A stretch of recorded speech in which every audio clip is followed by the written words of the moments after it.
my brothers, my sisters, my kinfolk. What it do, y'all? Back at you again. This is Real Talk, episode 11. You know, well, a lot of y'all don't know, but I'm gonna tell y'all, 11 is a real good number. It's a number of high priestess, and it's a special number to me because it's a number that was given to me a while ago. Now, as obviously y'all can see, you know, baby boy out and about. Wifey, she with me right now. I don't think she wanna. She's showing her fingers. And I'm waving. And she's waving. Let me turn this down. Let me turn that down because I don't need YouTube saying, no, we're not gonna upload the video because of the copyright infringements and all that shit. But let me go ahead and get straight to it. Now on this one, I was kind of all over the little spot, over the little place about what exactly I wanted to talk about. Wifey, she suggested that I talk about politics and whatnot, but I'm gonna save that one for another day. Hell, I might do that for 12. But you know, I had briefly talked to y'all or said something to y'all on the lines or the fact of why y'all see me riding around in my personal vehicle. Now this one really pertains to certain spirits and certain entities trying to control you as an individual spirit, trying to take your power away from you. And I'm just gonna be blunt and just honest. My whole entire life, my mother has had control over my life. My mother has always tried to dictate as a little boy the clothes that I wear. Now granted to all the parents, because I'm a parent myself, so granted, you know, as a kid, yes, you know that child, they do have to wear the clothes that their parents, you know, go out and buy for them. But as I got older and whatnot, I got smarter, and I went to go get me a job. I was also hustling also at the same time. Now, I took advantage of the money that I was making. I went out and I went to go buy my own clothes, my own shoes, buy my first car. I did a lot of shit that a typical, let me roll this window up. I did a lot of shit that I personally feel like the speed limit is 40 miles per hour. I got the little snitch, she's snitching on me and shit. But anyway, I did a lot of shit that I personally feel like the generation now, they really lack that self-independence and whatnot. But anyway, so when I turned 18, now this is the other thing also. My father had told me, he said, son, you turn 18 years old, you getting the fuck out of my house. It was, you can go to college or you can go to the military. I did enlist in going to the military, but I wound up backing out of that one.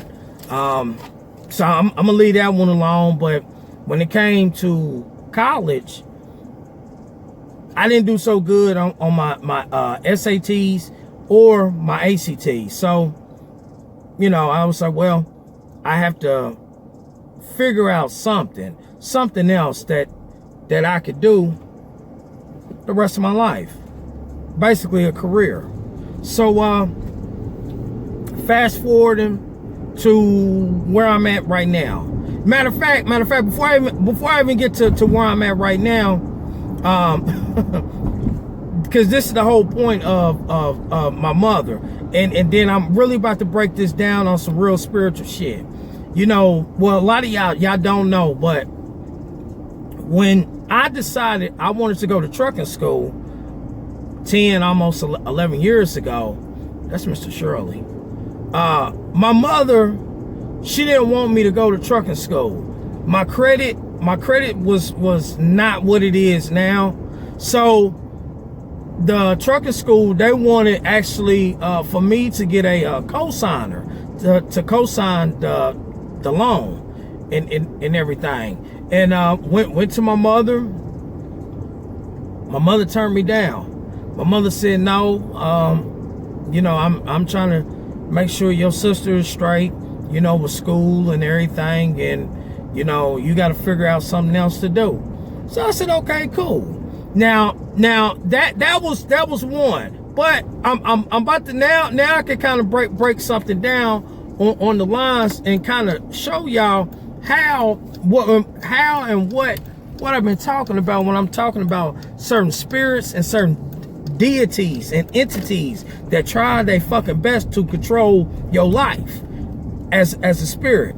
Now that was one.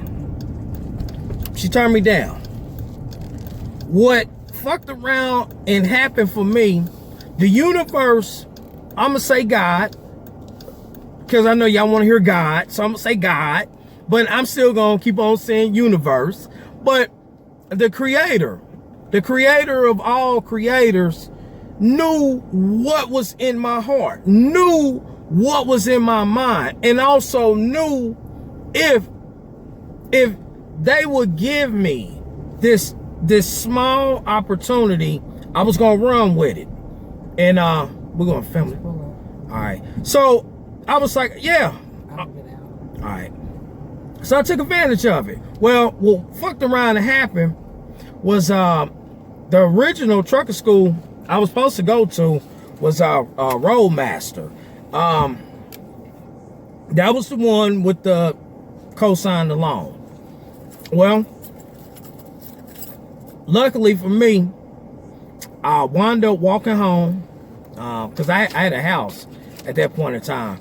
I wound up walking home, and in the process of me walking home, I was a little upset, and something that said Kingdom.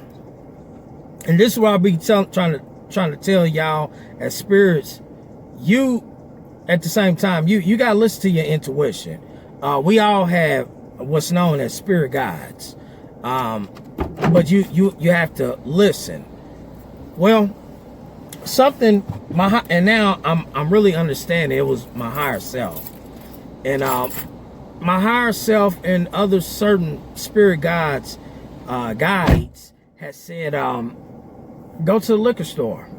Now y'all might say, oh man, you crazy, but it's honest truth. I went to the liquor store. I used to drink cheap gin. I don't know more because I got a little bit of money.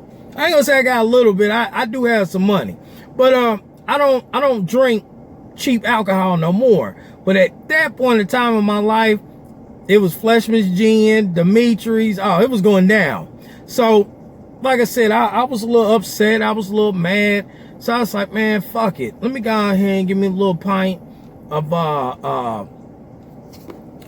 somebody called me. I don't know who that is, but I said, fuck it. Let me go ahead and give me a little pint of Fleshman's. So as I'm walking up out the liquor store, now I can't speak for y'all and where y'all might be at or whatnot, but here in Indianapolis, in a lot of our liquor stores, they have like, it's like a kind of like a little newsstand, and with the newsstand, it might be small little offbeat newspapers. So that voice once again said, pick that up. So I wound up picking it up. I really didn't understand at that point, but when I made it, finally making it back to my house, I started sipping. Like I said, I'm gonna keep it real with y'all. Now I wasn't doing what I do now, and so I wound up rolling me up a blunt, and I started smoking and hitting the blunt. And now I'm going through this newspaper, and as I'm going through this newspaper, I see a ad for CR England. So I read into it, and it said no license, no credit check. We can help you get all of this. So once again said call. Waited the next day. I called, talked to the recruiter, and here I am. Now, that was that story with my mother involved in trucking school. Another story, it's about my mother. I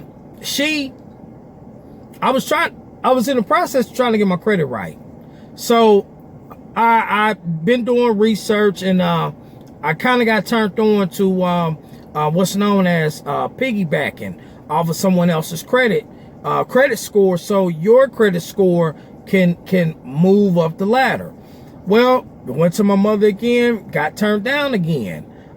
She was like, well, maybe when the time is right, everything will click for you. Well, sure enough, it did.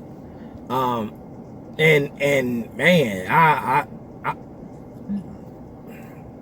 probably got about 5-6 credit cards now. Now that's just, like I said, that's with my mother. The guy that I pulled for, I'm gonna put it out there. His name is Raj. He's a Singh.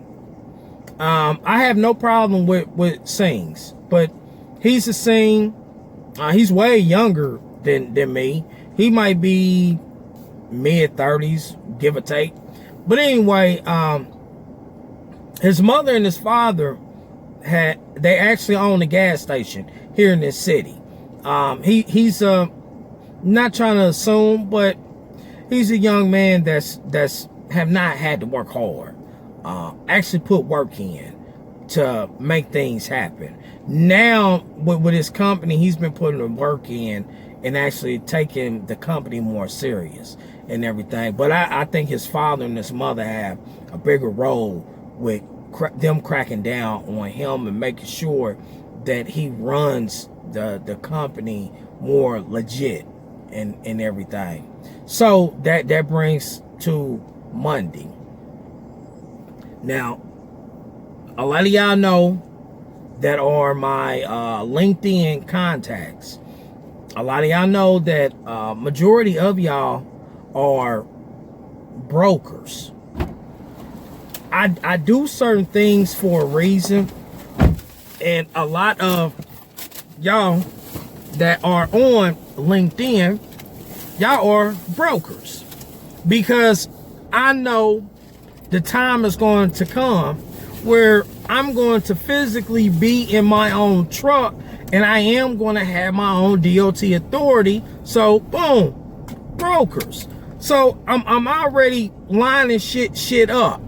Even though I am going to fuck with Landstar for probably about 4 or 5 years, but after that, we're gonna be doing our own thing. But anyway, this past Monday, got unloaded in Greenfield. He sent me down to Louisville, Kentucky. Made it down there. I went to the GE plant. A lot of y'all probably don't know anything about the GE plant. All right, the GE plant in Louisville, you're gonna be sitting there for leastly 3 to 4 hours. It's no ifs, ands, or buts about it. And the thing about this is, matter of fact, this is what I'm gonna do. I might have to mark some shit out. Matter of fact, nah, I ain't gonna do that. Because I don't want to expose him too much, but I'm just gonna say, you know, the load confirmation had got sent to me and whatnot, and the load had to be delivered Wednesday morning at 8:30 in the morning. He tried to push the envelope with me.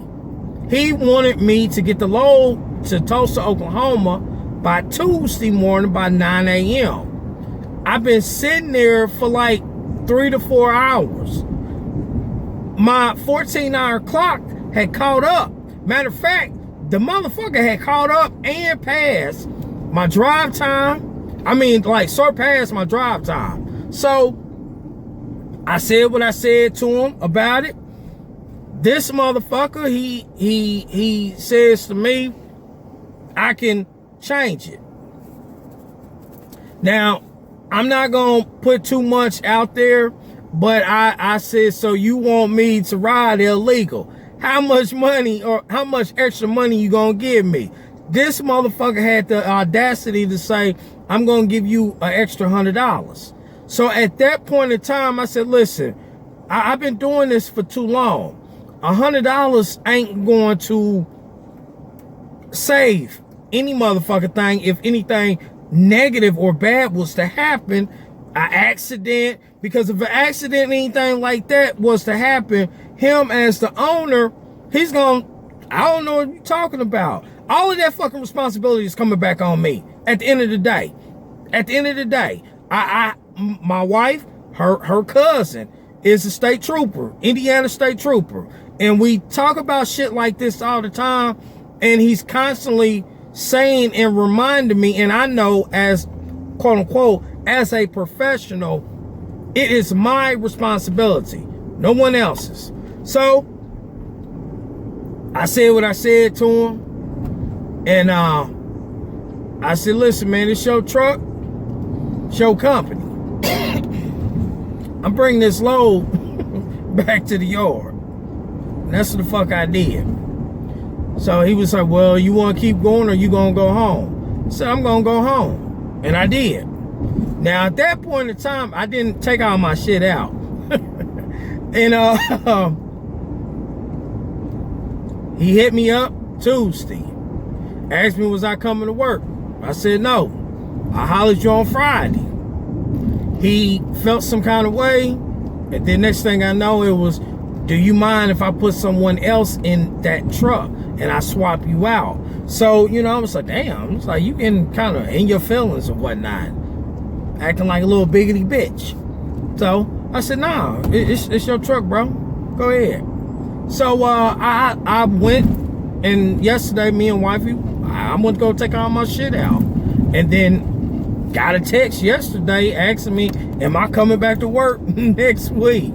Now, I'm saying, I'm telling y'all this story. That story, just like the story about my mother, for a reason. When it comes to the man that I work for and my mother, it's a spirit, an entity or a deity that does not like me. And this motherfucker spirit tries their best to take my fucking power. It don't matter if it's coming through a man or if it's coming through a woman. Now, goddamn it, I with my mama, I didn't grow up with the shit, so I already know.